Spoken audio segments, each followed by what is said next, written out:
If you find yourself running from one appointment to the next, physical therapy on Mondays and Wednesdays, occupational therapy on Tuesdays, speech therapy squeezed in on Fridays, and maybe even ABA or other behavioral interventions in between, I want you to know that you're not alone. And on top of all of that, you're managing a strict, restrictive diet and administering what feels like 50 to 100 different supplements and vitamins and detox agents and homeopathic supplements every single day. Let me pause right there and say this straight from a place of my heart to yours, is that you're not missing anything. You're absolutely not failing your child. In fact, the truth is that you may just be doing too much, and maybe in the wrong order.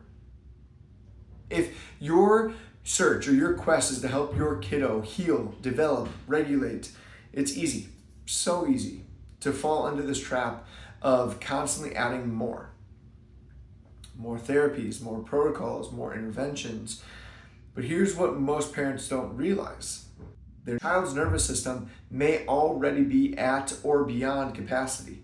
And when the brain and body are stuck in this constant state of stress, this sympathetic overload, this vagus nerve dysfunction, subluxation, dysautonomia, all of this starts to happen. And even the most well-intentioned therapies can be overstimulating.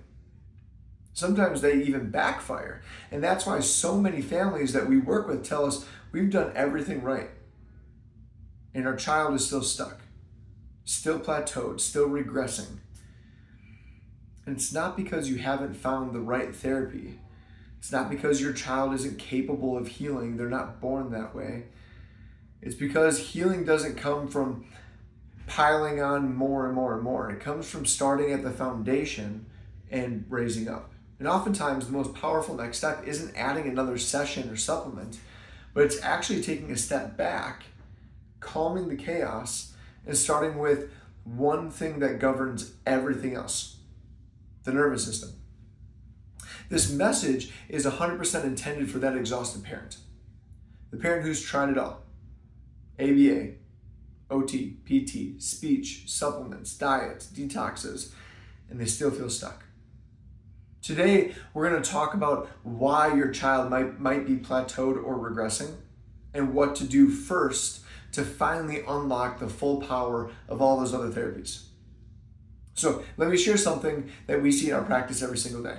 The average child that we serve who's been diagnosed with autism spectrum disorder is enrolled in at least 3 to 5 different therapies each week, takes between 5 and 20 different supplements, and has already tried at least 3 to 5 different types of diets. That's an average of 15 to 30 daily interventions, all well-meaning, all driven by love, all exhausting. And yet the child is still sick, still struggling, still stuck. And that's when we introduce this concept of healing intervention overload. So let's break this down. What is this healing intervention overload? It happens when multiple beneficial therapies overwhelm an already dysregulated and overwhelmed nervous system. And here's how I explain it to parents. Imagine your child's nervous system is like a laptop. It has too many tabs opening, too many programs running, and what happens? The system slows down or it crashes completely. Or think of a miswired circuit board. If it's already overloaded, even plugging in good things can trip the system and blow a fuse. This is why your child may be struggling with things like sleep or meltdowns or that sensory overload or even seizures and tics when too many therapies are layered on all at once. So here's the hidden science behind why good therapies can start to go bad, as we call it energy theft hierarchy, okay? So when your child's nervous system is stuck in this sympathetic dominance, living in this fight or flight, it becomes like a smartphone running on 1% battery. It doesn't have the power to grow, to learn, to regulate.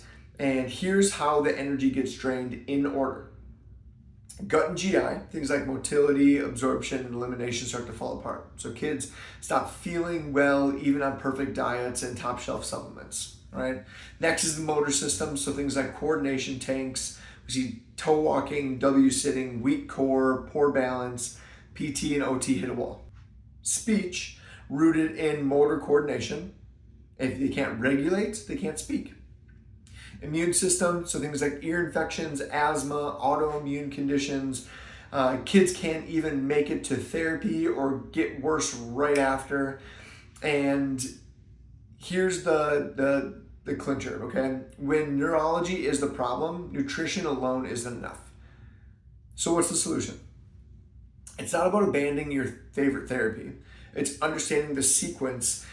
We call it sequential healing, okay? So phase one is calming the chaos. Start with high frequency, neurologically focused chiropractic care. This addresses subluxation, it restores vagus nerve function, and regulates the nervous system. We often at this time pause other major therapies here to avoid that overstimulation. Pause those therapies. Phase two is rebuild the foundation. All right, we begin reintroducing the support for what we call the core four, right? Sleep, gut, GI function, immune regulation, and motor coordination, all right? Most families see massive progress in PT, OT, and speech once we reach this point. Now, because the nervous system is ready to receive that information and respond. All right, phase three, multiply the gains. So once regulation is restored and foundations are stable, we bring back all the other therapies, and at this time they work exponentially better because it's under a nervous system that can thrive. So how do you know if your child is dysregulated and overloaded? Okay, first, check with your gut, right? Your parent gut knows everything. As a parent, you know, are therapies helping or hurting? Are they moving us forward or just burning you out or burning the kiddo out? All right, second is we check with the scans. Our Insight scan technology allows us to measure vagus nerve function, subluxation, and dysautonomia. It shows us where your child's nervous system is in that overdrive. And if so, exactly how do we start to begin to unwind this? Parents love this because it finally gives them a clear roadmap. You'll actually see healing happening on the scans before it shows up in behavior or symptoms. Okay? So if this message hits home for you, if it hits home and you feel like your child might be experiencing this healing interventions overload, if you want to learn more about how to finally stop spinning your wheels and actually start moving forward with confidence, click the link in our bio. DM us, comment below and say, help us heal. We're here to help you. We're here to help you regulate, restore, and rebuild. You're not sick. You're not stuck. Child's not broken. Your family's healing story is just getting started.